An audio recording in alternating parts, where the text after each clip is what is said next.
La madrugada del miércoles 23 de febrero del año 2002, Tara, de 47 años, se despertó con el sonido en la puerta de su casa. Ella pensó que se trataba de su hijo Chad, que usualmente hacía pequeñas fiestas en su casa y traía amigos a tomar cerveza. Así que ella se levantó y fue al primer piso para verificar que todo estuviera bien, y es ahí donde ella se da cuenta que la luz del sótano estaba encendida. Pero cuando iba a entrar al sótano, vio un cubo de plástico tapado con una toalla. Esto le causó muchísima curiosidad, y cuando vio lo que había dentro de esta caja, descubrió que era la cabeza de su hijo. De inmediato llama a las autoridades, y varios uniformados llegan a la escena del crimen. Además de la cabeza estaban las partes íntimas de su hijo y el sótano estaba totalmente lleno de sangre. Es así como comienza esta historia. Chad Rock nació el 7 de septiembre del año 1997 en Wisconsin, Estados Unidos. Le gustaba salir al campo, salir con su familia, le gustaba esculpir figuras de madera, y para ganarse la vida había empezado a trabajar desde ya hace unos años en la empresa de su abuelo. Era evidente que Chad no tenía enemigos visibles, ya que era una persona pacífica y amigable con todo el mundo. Sin embargo, Chad hace unos años había tenido problemas con las drogas, y aparentemente había podido superar ese problema. Pero al hacer la revisión de la casa encontraron droga que Chad había guardado, y es por eso que se desprendió la primera teoría, y es que Chad tenía una gran deuda por las drogas y seguramente por no pagar a los criminales le habían hecho esto. Pero era una hipótesis que poco a poco se fue cayendo, ya que la manera como fue encontrado el cuerpo de Chad demostraba que el crimen tenía un trasfondo más. Empezaron a indagar más y más en la vida de Chad y descubrieron que él estaba saliendo con una joven de 24 años de edad llamada Taylor, relación que aún no habían formalizado. Taylor empezó a convertirse en la principal sospechosa, ya que la mamá de Chad recordaba que ella era la última persona que lo había visto con vida, pues la noche del lunes 21 Taylor había recogido a Chad en su casa.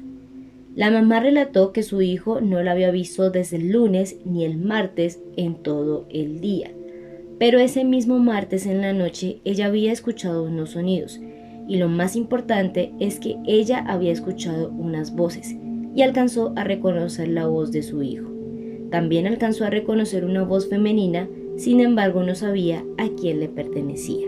Las autoridades con esta información ya habían perfilado a Taylor, quienes habían descubierto que la mujer recientemente había sido puesta en libertad condicional y se suponía que para ese momento debía llevar un brazalete de monitoreo. Pero pudieron conseguir todos sus datos y se dirigieron al apartamento para indagar y preguntar qué era lo que estaba pasando. Taylor vivía con un amigo y quien les abrió fue precisamente ella, pero cuando la ven las autoridades se quedaron totalmente fríos, ya que Taylor tenía sangre seca en todo su cuerpo. Tenía un corte en el pulgar izquierdo, golpes y arañazos en todo su cuerpo. Ella, en lugar de huir, se quedó tranquila, pero antes de confesar lo que había hecho, le dijo a las autoridades que se irían a divertir tratando de encontrar todas las partes de su novio. Y cuando se sintió acorralada por todas las pruebas que tenía en su contra, dijo: "No puedo creer que dejé la cabeza ahí", ya que según ella no las había movido porque se había sentido paralizada y además le había dado mucha pereza.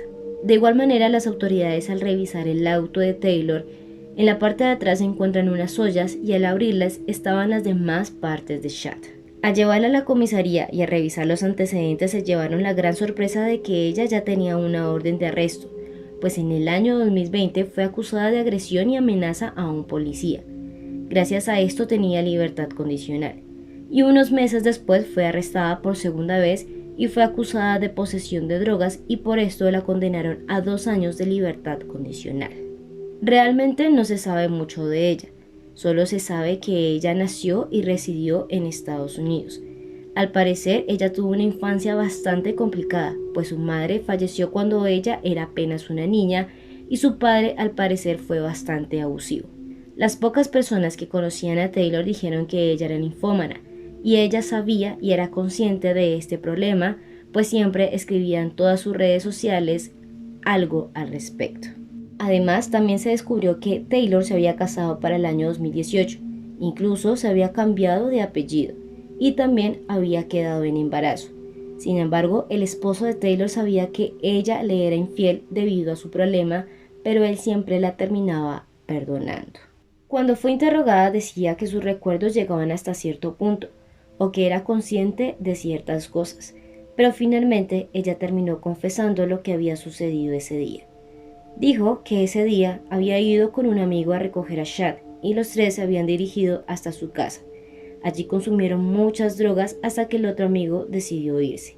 Al quedarse solos, Chad y Taylor empiezan a drogarse muchísimo más y se inyectaron una especie de antidepresivo o sedante. Estando drogados, van a la casa de Chad y se siguen drogando con metanfetaminas y empiezan a tener relaciones sexuales. Taylor explicó que durante el encuentro el joven sacó 2 cadenas de metal, una para él y otra para ella.